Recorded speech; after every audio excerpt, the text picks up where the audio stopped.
et je vous dis bienvenue dans Cast Jump.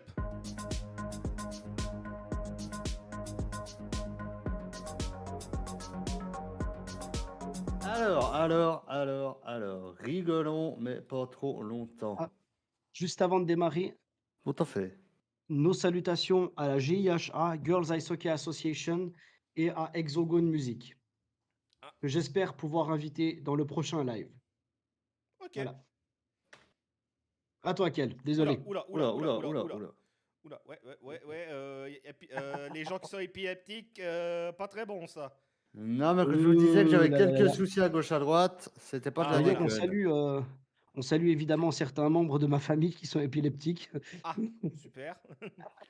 Et donc, ce soir, comme vous le voyez ici, je vais aborder un thème qui me concerne aussi en quelque sorte. Bon, pas encore au stade des personnes que je vais vous présenter ce soir. Mais on va parler de toutes ces personnes qui ont commencé, comme moi, avec une petite manette dans les papates. Une petite manette comme celle-ci, ou PlayStation. Vous faites ce que vous voulez. Ou derrière un volant oui, virtuel, oui, bien sûr. Euh, Ça commence bien. Et qui sont aujourd'hui derrière un vrai volant sur des vraies pistes avec des vrais pneus, pour faire simple. Avec des vrais Donc, pneus. c'est ça. Les tout premiers qui ont lancé tout ceci, d'après vous, c'est quelle série de jeux vidéo de course qui a lancé ça en premier? Je sais. Vas-y. J'ai vu encore dernièrement, c'était pas Gran Turismo. Tout à Bah, fait. c'est la première chose que j'allais dire, type Gran Turismo ou. Avec la Odyssey. GT Academy qui Mhm. s'entraînait ici, on le voit sur le circuit de Silverstone d'ailleurs. La petite histoire de la GT Academy en quelques mots, c'est un concours qui a été organisé de 2008 à 2016 par PlayStation, Polyphony Digital, donc les créateurs de Gran Turismo, en partenariat avec Nissan. J'ai les vrais pneus, moi, même avec la manette. Salut Trefli, comment vas-tu? Et donc, c'était un concours qui permettait de déterminer des pilotes qui étaient ensuite autorisés à aller sur des vraies pistes, comme ça a été le cas dès 2009 avec le vainqueur de 2008, du coup, Lucas Andonez, qui a pu participer aux 24 heures de Dubaï avec l'équipe officielle Nissan. Bah oui, en étant en partenariat avec Nissan, ils n'allaient pas le mettre dans une Porsche, hein. Ou ça, c'est sûr, hein, ça, c'est clair. Je pense Peut-être dans aussi, une ouais. Ferrari, à la limite. Mais du coup, pour faire un petit peu la carrière du pilote dont je viens de vous parler, Lucas Andonez, c'est assez simple. Il a commencé à être sur les pistes en 2009. En 2011, il était déjà champion. Voilà. Assez rapide. Champion en LMP2, il a pu participer aux 24 heures du Mans en 2011, où il a fini à la deuxième place avec son équipe, avec l'équipe Nissan. Je l'étais, si je ne m'abuse. En 2012, il a voulu retenter l'exploit de faire de l'endurance en allant aux 24 heures de Dubaï. Donc, c'était la première course en fait qui était autorisée pour les pilotes de la GT Academy, où l'équipe Nissan a cette fois-ci fait troisième. Oula, tu vas me laisser finir, j'arrive tout de suite. Pardon. Et il a réussi à être premier dans la catégorie GT aux 24 heures du Nürburgring, une course très compliqué, honnêtement, pour avoir roulé un tout petit peu au Nürburgring et que virtuellement, il faut s'en souvenir des 23 km de la piste. Je sais plus combien il y a de virages, celle-là j'aurais voulu que Phantom soit là, mais il y en a beaucoup. Et en 2013, rebelote, hein, Dubaï, Le Mans, où de nouveau des podiums, et il a été titré en tant que meilleur pilote Pro-Am. Il faut savoir qu'il y avait deux catégories jusqu'à il y a 2 ans, il me semble, en GT, les Pro-Am et les amateurs, si je ne me trompe pas.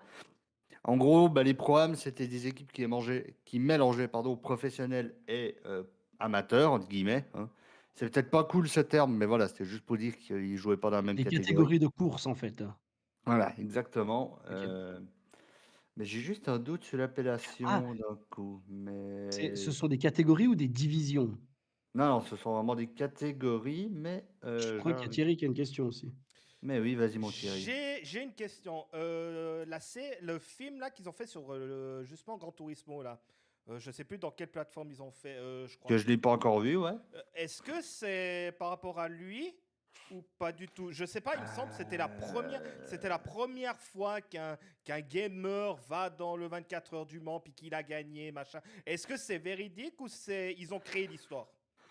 Alors honnêtement, comme j'ai pas vu le film, je sais pas.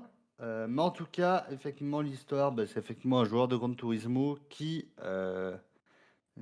Ah bah non, c'est inspiré de l'histoire d'un vrai pilote qui est devenu champion de la GT Academy en 2011 et qui a par la suite continué sur les circuits Ok, d'accord. professionnels, Mais pardonnez-moi. c'était bien le premier à avoir été dans une piste, n'importe laquelle, un gamer, quoi, si je veux bien. Alors, c'était pas le tout premier. Ils ont repris cette histoire-là, mais je te confirme que c'est pas le tout premier qu'il a fait. Ok. Le premier, en tout cas, côté Gran Turismo, c'est le pilote qu'on a à l'écran, qui n'est plus actif aujourd'hui, si mes informations sont bonnes, malheureusement Ah, pour on lui. me dit qu'on m'entend moins, Ordonez. on me dit qu'on m'entend moins que moi. Alors je vais augmenter encore un peu. On vient de me dire Ok, un message privé. Et d'accord. comment il va, notre cher Treffly? Je Eh, dis bonsoir, bon. Albos sur YouTube. Je sais plus si on lui Voilà, avait dit oui. bonsoir. Albos, Bienvenue Alboz. Plaisir. Albos, tu peux sans autre écrire hein, pour me dire, pas Mhm. m'envoyer par MP, s'il vous plaît. Ouais. C'est la famille, hein, Alboz, hein, on t'a à l'œil. Ah, pardonnez-moi. C'est Un limite. deuxième pilote. J'ai juste une petite question. Ouais. C'est quoi LMP2? Alors, c'est Ça une veut dire quoi catégorie de GT? voitures. Je vais pouvoir vous les montrer si j'ai une fenêtre qui traîne quelque part. Voilà. Alors, LMP GT. Je vais pouvoir vous les montrer directement. Est-ce que j'ai une photo? On les a toutes. Ok. Bon, Il y après, aura la sur LMP2, ça fait Spotify. un moment qu'elle n'existe plus. Ça, c'était... Non, ça, c'était la Très, LMP1. Tréfi, tu me dis que si c'est... Pardon, je t'ai coupé. Tréfi, tu me dis si c'est bon pour le son, hein, pour moi, personnellement. Comme ça, je règle en même Voilà, temps. mais... Pardon. Tchouk, tchouk, tchouk, tchouk, tchouk, ouvrir image d'un nouvel onglet, paf, pouf. Alors, comment que je fais ça, moi, maintenant? Tac, tic, tac, touc, Pif, et paf, ben, pouf. voilà. Une LMP2, ça ressemblait à ça. Ok, Quand merci. ça existait. LGT, LMP2, donc ça ressemble à des films. à ces voitures-là. Ouais. Ok, C'est d'accord. ça. Après, il y avait les LMP1, qui étaient beaucoup plus puissants. Mhm. Euh, c'est celles qui sont là devant, les LMP1. Qui sont depuis cette année devenus les hypercars. Il n'y a plus que deux catégories, si je ne m'abuse. Maintenant, les hypercars et les GT. Je sais plus comment ils les ont appelés, mais c'est un nom à la con, honnêtement. Mais ouais, en gros, il a été champion LMP2 après seulement 2 ans. Donc voilà, on se dit 12 que ans de c'est course à un niveau amateur finalement. à un niveau amateur, mais c'est une vraie piste en partant d'un Ouais, ouais, simple c'est jeu une vraie piste. vidéo. Ouais. Donc. Mhm. Déjà en Ok. 2011, il avait fait parler de lui, hein, parce qu'un Mhm. un petit jeune qui avait des jeux vidéo, qui monte dans une voiture, bon, tout le monde trouve ça marrant. Quand il devient champion, les gens se remettent un peu en question, honnêtement. Ouais, je pense bien. Non. Ouais, parce qu'il Mais y a eu du coup, beaucoup, il y a eu beaucoup de critiques hein, au niveau de ça. Ouais, un gamer qui réussit à aller dans les grands prix, c'est pas normal. Il y a eu toute une. Je sais pas, moi, j'ai pas entendu cette histoire comme j'avais vu le film. Est-ce que c'était mhm. vraiment le cas, que c'était vraiment Non, polémique? alors, je sais plus si c'était au stade de polémique, mais en tout cas, ça avait fait énormément parler de voir ce qu'il allait pouvoir faire, oui. Ça, c'est sûr. Mhm. Ok.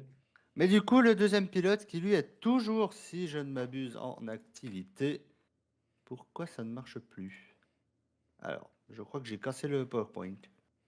Bougez pas. Pas mal d'erreurs. Voilà.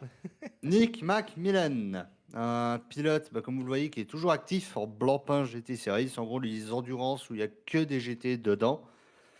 Donc, J'étais il sur la attend. Gran Turismo, donc si j'ai bien compris. Non, GT, c'est une catégorie de voiture. Mais effectivement, Ah, ok, il y ok. a beaucoup de gens qui se trompent. T'es pas le premier à me poser cette question. On sait jamais. Donc, il a tenté la GT Academy comme notre collègue d'avant en 2013, alors qu'à l'époque, il était simplement vendeur dans une concession automobile. Donc, Mhm. autrement dit, il connaissait un petit peu les voitures, hein, mais sans trop aller dans les détails. Dès sa première tentative, il devient champion aux USA, parce que je ne sais plus à partir de quelle année pardon, c'était, mais ils ont séparé, ils ont fait 3 compétitions, une aux USA, une en Europe, une en Asie, si je ne m'abuse. Et en D'accord. gros, les 8 premiers de chaque région s'affrontaient ensuite dans les GT Academy Worlds. Et du coup, après cette petite victoire, eh ben, il a pu aller à Dubaï, comme tous ceux qui ont gagné, hein, finalement, Mhm. pour aller décrocher la 3e place. Et cette saison-là, il a également tenté la Blancpain Endurance Series. Donc, je peux vous montrer à quoi il ressemble. Attends, il faut que je décale lui, parce que sinon, je vois pas ce que je fais et ça m'énerve. Il est où? Là, Boeing. Et ça, j'aurais peut-être pu vous en mettre une image, mais comment vous dire? Quand PowerPoint vous dit non, il y a trop de trucs, vous abandonnez en général. Voilà. Ça, c'est typiquement un départ en Blancpain GT Series. Il y a des Mercedes, Il y a de tout, en gros. Il y a il y a de Lamborghini, tout, hein, Mercedes, effectivement. Aston, Porsche, Des Ferrari. Il y a de tout. Lamborghini? Oui. Bah, la voiture qu'elle a, c'est une petite Lamborghini qui est très Ah, la sympathique à petite verte, conduire là. Ouais, d'ailleurs. ouais, bien sûr, bien sûr, Elle bien est sûr. très sympathique à conduire, ce jeu Assetto Corsa. Ah, mais elle Mm, dépêche aussi. ok. De quoi? Mais elle dépêche. Tu connais pas le maire dépêche, c'est Mercedes. Maire dépêche. Merde de pêche. Oi, On oi, oi, salue oi, nos oi, oi, oi. followers portugais, évidemment. Et du coup, eh ben, depuis, il est actif sur le circuit. Il me semblait que j'avais mis plus d'informations que ça, mais elles ont dû se perdre en route, les pauvres. Si je me trompe pas, il est toujours actif sur le circuit actuellement. Mais je crois que les résultats ne sont pas vraiment au niveau des autres. Donc, oui, ouais, nous. Le 3e pilote qui a fait parler de lui, Jordan Taylor, on voit tout de suite sur son bras quelle course il a fait, hein. 24 heures du Mans, ouais. 24 heures Voilà. du Mans, ouais. L'un des nombreux pilotes qui n'a pas commencé par la GT Academy, malgré qu'il était très bon. Il jouait aussi à Gran Turismo, vous inquiétez pas. Je ne l'ai pas Ok. choisi dans le vide. Il a pu commencer en 2008 par les 24 heures de Daytona, après s'être fait remarquer sur les jeux vidéo. Et oui, C'est déjà où en Daytona? 2008, ça existait.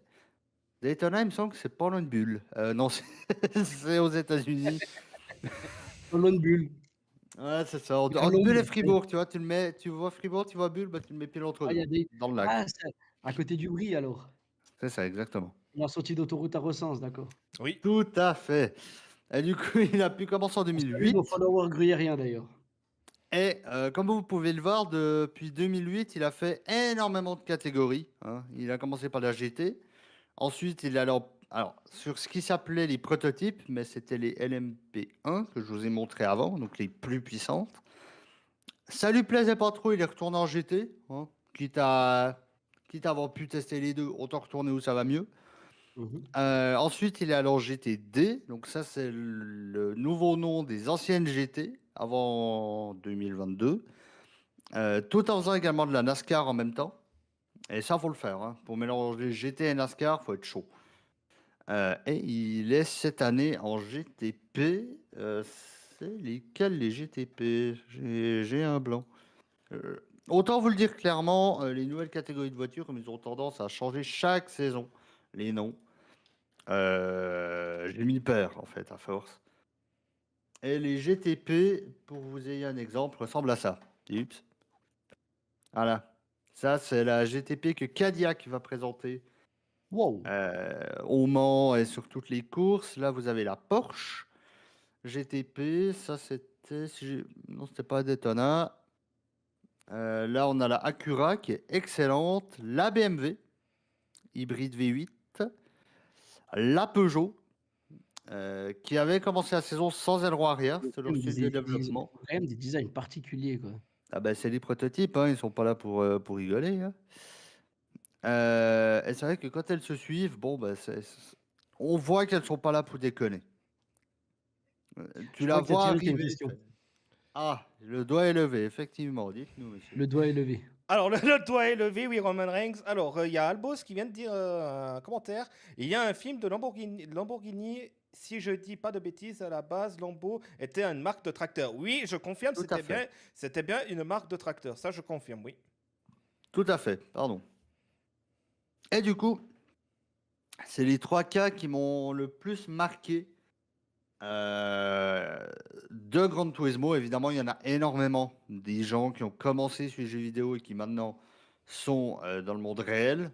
Mais c'est 3 pilotes qui ont vraiment pu faire la transition parce qu'ils se sont fait remarquer. 2 par un championnat Et Jordan Taylor, par ses compétences, à force de faire des bons résultats, certains se sont dit, bon, on va peut-être lui donner sa chance. Et ça Mhm. fonctionne, puisque il est toujours là 17 ans après.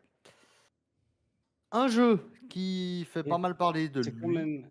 Enfin, excuse, j'ai quand même. C'est quand même quelque chose qui me rend dingue parce qu'on est déjà en 2024 et c'est des gens qui ont commencé à concourir, du coup, en course réelle, Mhm.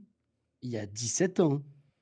Oui, mais bon, Exact. Je trouve ça oui, fou. oui, mais bon, le Gran Turismo, il est très très réaliste pour encore aujourd'hui, hein. Il est extrêmement réaliste au niveau quand tu utilises la manette ou quand tu prends un volant, surtout le volant. Mhm. Je n'ai jamais joué au volant à Gran Turismo, j'ai joué avec la manette. Mais Mhm. il est très réaliste. Ce jeu est vachement, extrêmement réaliste au niveau pour faire les virages, tout ça, de bien prendre les virages en Ok. vrai. Parce que si tu loupes le virage, c'est mort, hein. T'es loin, hein. Tu fais un Ouais, ouais, accident, t'as hein. la tête Euh, Mais dans le justement, en sable. parlant de réalisme, j'en ai un à vous présenter qui est beaucoup plus réaliste. Ceux qui me suivent régulièrement sur ma propre page le connaissent, C'est iRacing. ton amour, finalement. Je ne pouvais pas passer à côté de iRacing, j'en fais tous les jours, avec ces magnifiques GT4 qu'on a ici. Les GT4, je les ai pas encore pilotés, mais apparemment, ils sont... faut s'accrocher au baquet, comme on dit, hein. Et là Faut aussi, il y a s'accrocher des un petit exemples. peu. La photo n'était pas aussi floue de base, mais on fera avec. iRacing, de base, il y a 4 catégories, enfin 5 depuis 2 semaines, ils en ont rajouté une. Vous pouvez faire des courses en ovale, où il y a des compétitions officielles aussi, genre les 500 miles d'Indianapolis, Daytona 500 aura lieu aussi sur iRacing. C'est plein de compétitions du monde réel. Il y aura même les 24 heures du Mans potentiellement qui se feront cette année, je suis plus sûr. Mais voilà, qui permettent aux joueurs de vivre ce que les pilotes réels vivent, soit en ovale, soit sur des vraies pistes. Et des pistes, il y en a beaucoup sur iRacing. Soit pour ceux qui sont un petit peu plus, comment dire, casse-cou, voilà, ça ira très bien, de la course sur Terre. Casse-cou. Ouais, c'est marrant de la course sur Terre, les ovales sur Terre, ouais, c'est drôle. J'en ai fait une fois, le mur est venu me dire bonjour dès la sortie distance, j'ai abandonné. Voilà, voilà. À la première occasion. C'est ça, le mur m'a vu arriver, il fait ah, bon. Ah, t'es Pardon. là! Ça fait longtemps que je t'attendais. Je suis reparti tout aussitôt, je suis plus jamais reparti le voir. Et il y a également les courses sur terre, où là c'est plus du style rallycross, ou avec les gros camions sur terre. Voilà, Mhm. voilà. Un J'aimerais pilote trop qui s'est faire fait du rallye. remarquer. J'aimerais trop faire Oui. du rallye en vrai. Moi, j'aimerais trop essayer. Oh, du rallye, ça doit être Euh, monstrueux, ça. Commence en virtuel, parce qu'en réel, l'arbre il fait mal. Oh, Certains en ont fait l'expérience. mais t'es pas obligé d'aller autant vite qu'eux, hein. T'as que rouler normalement puis tester, hein. Mais du coup, William Byron, présent sur iRacing depuis 2011, je suis allé chercher l'information aujourd'hui, j'ai réussi à le trouver. Mhm. Il a pu commencer en 2012 sur des voitures que l'on appelle des Legends. Je vais vous montrer à quoi ça ressemble. Les Legends. C'est les petites comme ça. Alors, petites, qui poussent pas mal. Mhm. Il y en a quelques-unes, voilà. Sur la grille de départ, il y en a quelques-unes. Effectivement, effectivement, il y a quelques-unes, ouais. Mais voilà, il a commencé là-dessus en 2013, du coup, je vous dis, 2012, pardon, où dès sa première saison, il a remporté 33 courses. Oh, désolé. On n'attendait pas une meilleure réaction de ta part. Mais 33 courses, bon, malheureusement, j'ai pas eu l'information du combien de courses il y avait cette saison-là. Mais je me dis que réussir à en remporter 33 alors que tu viens du monde virtuel, c'est que tu maîtrises un minimum. Mais Mhm, mhm, mhm. l'avantage qu'il avait, c'est que ces petites voitures-là, celles-là, elles sont sur iRacing. Et ça lui a permis de beaucoup s'entraîner. Elles ont quand même l'air assez légères, hein, Elles sont très légères, oui. par rapport aux autres. Enfin, beaucoup moins denses, beaucoup moins volumineuses et tout, tu vois. C'est ça. En 2015, il est arrivé en Pro Series. Ça aussi, je vais vous les montrer. Si je cherche les images maintenant, c'est juste parce que PowerPoint m'a dit que j'en avais déjà trop mis, hein. C'est tout.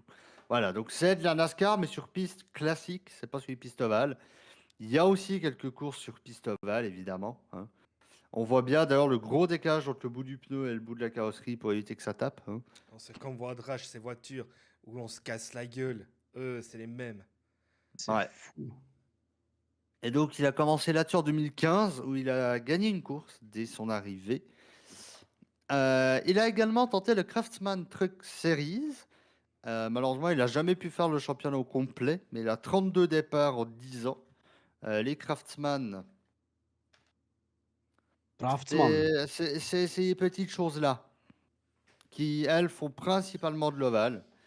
Une très belle arrivée, là, d'ailleurs, de ces deux, il y a peu de temps, où ils sont arrivés avec que quelques millièmes d'écart, si je ne me trompe pas.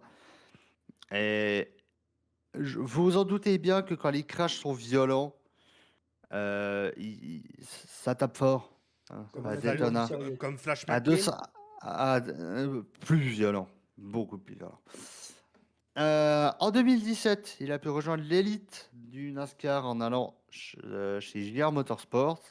Il a L'élite. eu, il a 38 départs en tout depuis. Il a fait la saison complète en 2017. 4 victoires. Je me dis que c'est pas mal quand même. Et dans les pilotes iRacing qui nous ont surpris, j'ai envie de dire, il y en a deux tout récemment. Bah, William Buren, justement, dans la course des Daytona 500, où là, vous avez l'arrivée. Les voitures sont littéralement arrivées comme ça. Donc, bonne chance peut déterminer le vainqueur. Et le pilote dont je vais vous parler maintenant, Ouais, bah c'est euh, comme si c'est comme ça pour départager, c'est comme dans l'athlétisme. À un moment donné, il doit avoir une photo finish. bah oui, bah, la photo finish, elle se fait, je vous rassure. Ouais, ok. Et l'autre pilote, celui de gauche, dont je vous laisserai essayer de prononcer le nom, j'ai essayé toute la journée, j'ai fait que de fourcher. Mais je vous laisse deviner qu'il Ah, est turc. le jeune Ayhan Khan Guven. Exactement, Ah, merci y a beaucoup. qu'une duvet. Et vous Volontiers. avez juste ici qui avait commencé chez Porsche à l'époque, qui a commencé à jouer à iRacing en 2017, où il a rejoint la Porsche Carrera Cup la même année. Pour certains, iRacing, c'est un moyen de s'entraîner, pour d'autres, c'est un moyen de se faire remarquer. Lui, c'était les deux, littéralement. Il a été champion en Carrera Cup France en 2018 et 2019. En GT Nation, donc là, c'est une course GT où chaque voiture représente un pays, du coup, du monde en 2018. Et il a gagné la série asiatique Le Mans Series l'année passée. Le Asian Le Mans Series, c'est des courses qui se passent, je vous laisse deviner, en En Asie, Asie et au dans le Mans. Ouais. but de... Et non, justement pas. C'est que En des courses simultané, tu sais, sur... les coureurs, ils sont obligés d'être à 2 endroits en même temps, tu vois. Alors ça, sur iRacing, c'est faisable. En réel, non, malheureusement. Cette saison, il va courir dans trois catégories, ou dans trois catégories ou trois compétitions en même temps. Je sais qu'il y a deux GT LNMP où il sera. Donc, autrement dit, en commençant en virtuel, il y a moyen d'aller très loin. Euh, et coucou Antoine, comment vas-tu? Qui, du coup, a pu gravir les échelons pour se retrouver dans l'élite maintenant du sport automobile. Est-ce que vous avez des questions, chers amis? Salut Fardix, plaisir, merci d'être avec nous. Bienvenue à toi. Et du coup, On remercie la police ou l'ambulance qui est passée chez toi, Kel. avec plaisir, j'irai leur dire merci à l'hôpital cantonal au-dessus. Et du coup, d'après vous, un pilote professionnel, qu'est-ce qu'il peut acquérir en jouant à des jeux vidéo tels que iRacing, Forza, Assetto Corsa et tout, et toutes ces petites choses? Moi, j'ai plein d'avis. On avait déjà discuté une fois, Astral, pour tes apprentis qui jouent à Call of, tout ça, qui peut avoir une certaine Ah ouais, ça c'est sûr. compétence que tu peux acquérir plus tard au travail, en fait. Et Mhm. c'est ce qui se passe, en fait, avec le sport automobile, qui est beaucoup plus facile parce que le sport automobile, tu apprends sans arrêt les pistes. Mhm. Je pense quand tu fais, je sais pas combien d'heures de racing le jeu de la PlayStation, comment ça s'appelle? Ah, Gran j'ai plus le nom Turismo? maintenant. Gran Turismo, voilà. Je pense que si tu passes des heures, à un moment donné, tu connais la piste, quoi. Mhm. Après, Alors, ça dépend de la compétence des gens, après. c'est ça. Mais comme beaucoup de pilotes disent, la connaître virtuellement, c'est une chose. Mais quand tu arrives sur la piste, le feeling est quand même totalement différent, finalement. Parce que il y a certains petits éléments, comme par exemple si la piste est un peu grasse, qui peuvent pas forcément être dans tous les jeux. Donc Mais c'est pour ça que iRacing se démarque parce qu'il le prend en compte et tout récemment, à mon grand désespoir, ils nous ont ajouté la pluie. Ah, Ouais. bah si tu veux être fort, Michael Schumacher, hein, meilleur pilote sur la pluie, hein. Tu peux Bah, le à dire mon si avis, t'en je pourrais pas veux. aller lui demander de conseil tout de suite, Ah, bah hein, non, à bah mon Michael avis. Schumacher, quand il roulait sur la pluie, c'était un génie, hein. Ouais, et même sur trois pattes. Ouais, Euh, ouais, Mais effectivement. du coup, comme tu le disais, ça leur permet d'apprendre les circuits, et oui. Et même les nouveaux, par exemple, je pense à la Formule 1, il y a quelques années, qui a dû apprendre Las Vegas, par exemple, qui est sorti sur la version jeu vidéo avant qu'ils puissent aller réellement mettre les pieds dessus. Ça leur permet de développer leurs compétences en pilotage également.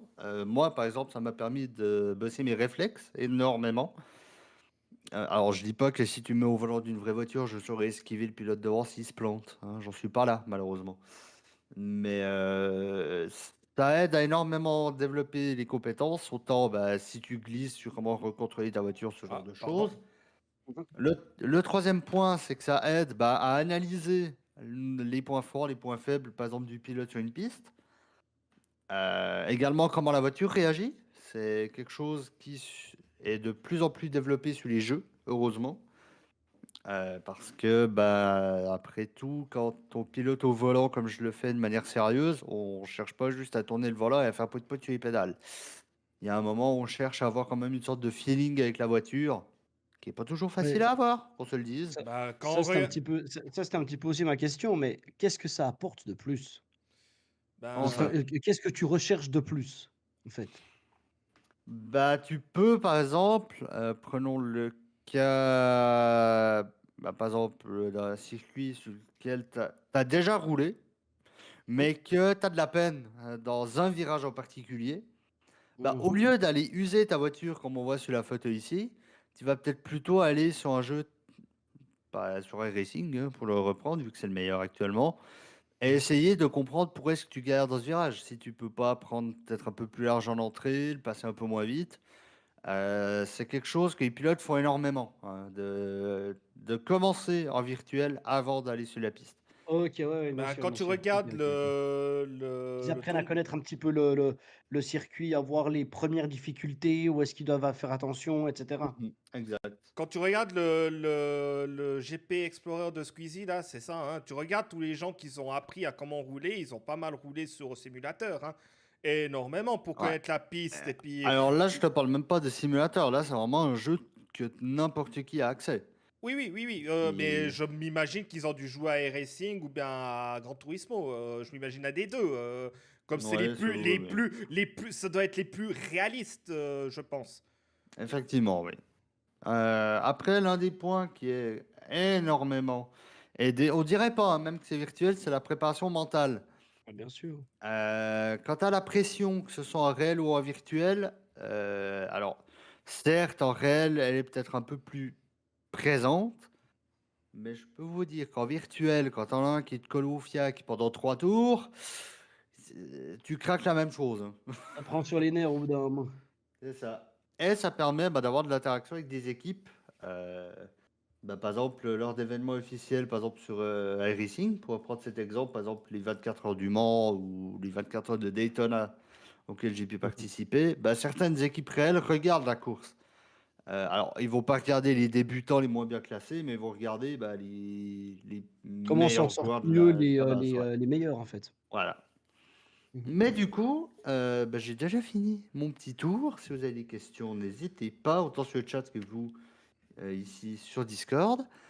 Et j'ai une dernière question, du coup, puisque la semaine passée, on a parlé GTA 6, violence, et il y Ah, a un évidemment. débat que je trouve qui est resté un petit peu en suspens, que PowerPoint ne veut pas nous afficher. Est-ce que les jeux vidéo ne font que rendre violents les joueurs? Et oui, parce que sur iRacing, quand tu as la pression et que tu te fais pousser dehors, tu peux aussi devenir très violent. Et je sais de quoi je parle, malheureusement. Mais c'est l'une des Dis les preuves. termes!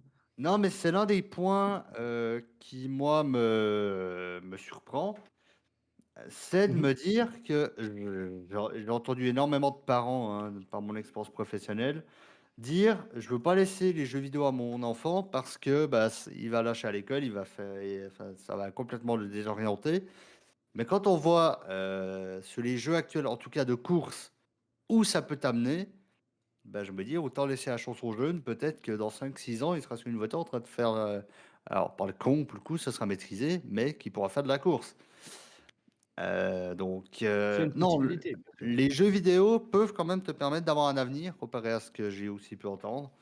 Alors, pas tous, évidemment, si tu joues à My Little Pony ou à Dora l'exploratrice, l'avenir, tu le cherches, Mais mais c'est Alors, faisable, alors, c'est alors faisable. attends, alors attends, attends. Ça, je peux te le dire parce que moi qui ai joué à Adibou à l'époque, en étant gamin, ah bah, c'est du sérieux, hein, c'est du sérieux. je suis désolé, mais Adibou m'a quand C'est des même jeux qui sont appris. faits pour Il y éduquer. a des gens comme moi qui est extrêmement dyslexique, qui avait des problèmes de motricité, qui a appris à comment écrire à Adibou, hein. De Mmh. chanter, même ça pour les petits, tu peux apprendre pour les gens qui ont des problèmes d'handicap, hein. On peut en rigoler, Effectivement. hein. On peut en rigoler, Adibou, Non, non, non, Adibou. mais, non, non, mais c'est Mais l'exemple de Hadibou oui, qui me fait marrer, vous oui, inquiétez mais pas. on en rigole, mais au final, moi, je peux témoigner avec, par exemple, Crash Bandicoot, qui m'a aidé à utiliser la manette et puis à bien coordonner mes mains. Je peux dire qu'il y en a certains que ça peut leur aider vraiment, hein. Après, la violence, ça dépend pour tout. Après, il y a la rage. Tu sais, moi, j'ai fait de la lutte. Je rageais aussi à la lutte, hein, aussi, hein. Ça dépend comment tu es avec le caractère que t'as, en fait. Tu vois, ça dépend Mhm. des personnes, comment ils sont, tu vois. Il y en a qui sont plus caractériels que d'autres, il y en a qui sont plus tranquilles, il y en a d'autres qui, bah, ils vont péter un plomb, puis ils vont casser la télé. Il faut pas mettre à n'importe qui. Et je pense qu'il faut Mhm. essayer d'oser. Ça, c'est un peu la personne qui doit aider à se doser. On peut encore Elle doit discuter gérer pendant ça. 10. Ouais, après, on peut encore Mhm. discuter 10 ans de la psychologie du jeu vidéo, que j'aimerais bien qu'on parle de ça une fois avec un spécialiste de psychologie comme ça, ce serait intéressant. Mhm. Et bon, ce soir, je vous ai parlé que des pilotes virtuels qui sont devenus des pilotes réels. Mais évidemment, c'est pas les seuls jeux qui permettent de forger une expérience. Bah, je pense par exemple dans le foot, sur FIFA ou sur les jeux Football Manager, il y en a certains qui sont bah, maintenant entraîneurs ou joueurs de foot en partant de là. Bon, c'est pas en jouant à FIFA que tu vas devenir Lionel Messi, hein, qu'on se le dise. Mais ça te permet d'avoir, et ça c'est les joueurs qui le disent, une certaine vision tactique déjà du jeu à la base. Après, oui, vas-y. J'ai quand même quelque chose parce que à la question: «Les jeux vidéo rendent-ils violents?» je réponds: «Non». Par contre, à la question: «Les jeux vidéo façonnent-ils la façon de percevoir et de vivre?» oui. Oui. Parce qu'en fait, justement, ils rendent pas violents par définition, bien sûr que non. Parce que tu as, c'est premièrement, c'est pas parce que tu as braqué une banque que tu as obligatoirement joué à GTA, tout le monde le sait. Ah bah Des fois si, juste évidemment. hein? Ah bah, Évi- évidemment, eh, évidemment, évidemment. Et puis, mais surtout, c'est pas parce que, tu as, joué, à Pokémon que, tu vas essayer de mettre des insectes dans des boîtes, Bah si, c'est hein. marrant. Et c'est pas parce que tu joues à FIFA, que tu as 40 ans, que tu es posé sur ton canapé, que tu es footballeur professionnel. Pareil. Mhm.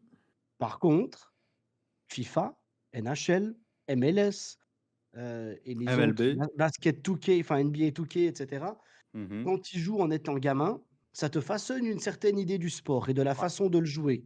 Parce Mhm. que avec ta manette, tu fais certains mouvements qui se traduisent dans le jeu, que tu, pardon, que tu comprends comme étant, voilà, c'est voilà, c'est quelque chose que tu peux physiquement faire, en fait. Mhm. Et moi, je soutiendrai toujours, bien sûr, les parents, les jeunes, parents, les moins jeunes parents aussi, qui donnent des jeux vidéo aux mains, de leurs enfants pour la simple et bonne raison que, en fait, eux, ça leur permet de comprendre comment le jeu fonctionne. Tu as de la tactique, faut voir les coéquipiers, faut être réactif, faut avoir des réflexes, et cetera, et cetera, et cetera, et cetera. Puis là, j'ai exprès donné des exemples de sport d'équipe parce que Ouais. c'est là, en fait, que tu te, que tu te que tu peux un petit peu progresser techniquement, pas seulement en regardant les meilleurs jouer, mais en faisant toi-même des trucs Mhm. avec les meilleurs joueurs. Et ça, je pense que c'est quelque chose qui est quand même assez sympathique, on va dire, pour tout gamin. Ouais. Et puis, après voilà quoi, c'est pas après je peux poser la même question pour les séries, hein. Oui. Tu vois? Les Il y a séries. forcément des séries où il y a un peu plus de violence, des séries où il y a un peu plus de drogue, un peu plus d'alcool, des séries où il y a un peu plus de comment est-ce qu'on peut dire? De mindfuck, de choses qui te retournent un petit peu le cerveau par leur, par, je sais pas, L'absurdité, entre Parce que autres. tu des crois, absurdités ou des choses qui sont expliquées logiquement, mais qui en fait te sont pas logiques en fait, ou Mmh. alors j'en sais rien. ben, tu crois que Alors si Disney, c'est expliqué logiquement, c'est que ça l'est d'une certaine manière, donc ça joue. Mais, tu, dans tous les cas, ouais, pour moi, la question: «Les jeux vidéo rendent-ils violents?» c'est non, mais est-ce qu'ils aident à devenir la personne qu'on devient? Oui. Behold the king, the king of kings.